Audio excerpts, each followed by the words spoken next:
Welcome back, everybody. April is recognized as Parkinson's Awareness Month. It is a time to put the spotlight on a disease that affects more than 1 million Americans, with nearly 90,000 new cases diagnosed each year.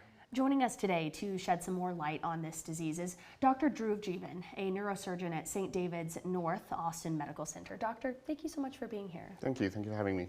So let's talk first about what Parkinson's disease is and how it affects someone who's been diagnosed with it. Sure, so it's a neurological disorder that affects people's ability to move and initiate movement. Most commonly, people think about it with tremors. That's what most people know it for, but actually symptoms can present even before tremors set in, or some patients with Parkinson's may not even have tremors.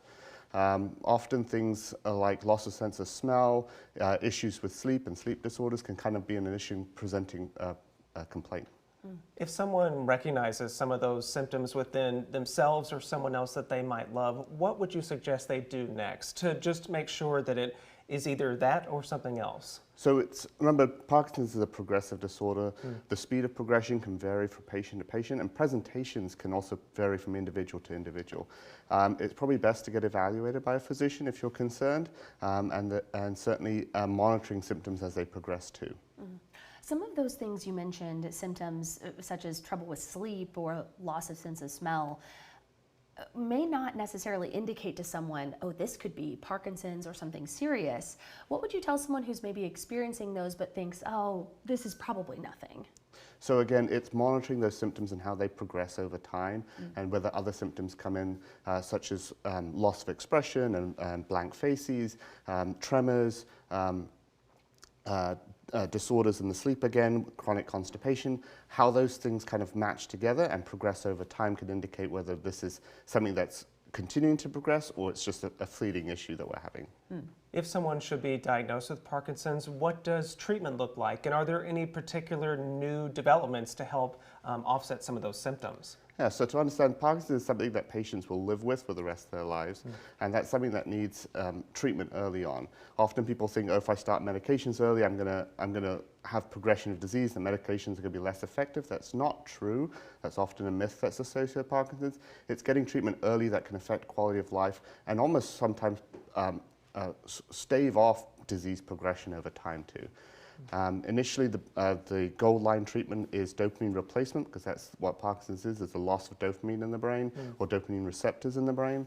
But there are other new treatments available too, such as deep brain stimulation, focused ultrasound, and along the horizon, gene and cell therapy.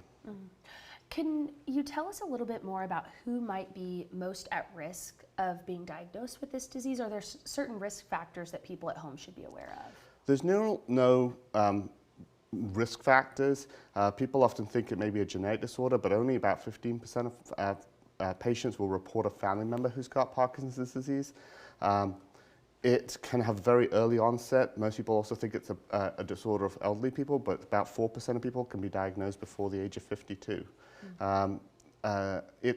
There's no real known risk factor. Sometimes people associate it with Muhammad Ali and having a lot of boxing injuries. That's not really panned out, but trauma can be certainly associated with exposure to pesticides in the past was thought to be a cause of Parkinson's disease, but again, it's not very clear-cut. Yeah, I mean, because of those complex reasons where this might emerge in somebody, why is it so important to recognize an awareness month focused on Parkinson's? So it's a rapidly prevalent disease in the US. 90,000 people are diagnosed with it newly each year, and the numbers are meant to double by 2042. So it's a disorder that's rapidly growing in the US. It's probably the quickest growing neurological disorder that's growing in the US. So it's important to highlight this and new therapies that may be coming along too. If someone is sitting at home and maybe has received a diagnosis or knows someone, what would you tell them? Any advice as they navigate this disease and what's to come? Yeah, seek help. Early treatment is certainly going to help your quality of life and can prevent disease progression. Remember, people don't die from Parkinson's disease. It's the complications from Parkinson's disease that can affect your quality of life. The best therapy people can get is getting in with a group of treatment advocates, physical therapists, neurologists, neurosurgeons, who can help navigate your quality of life, and kind of points you towards support groups as well that can be helpful in mitigating some of these symptoms. Yeah, some really good resources for people. Dr. Jeevan, thank you again for joining us here in studio and talking more about this and shedding some light on this disease. No problem. Thank you.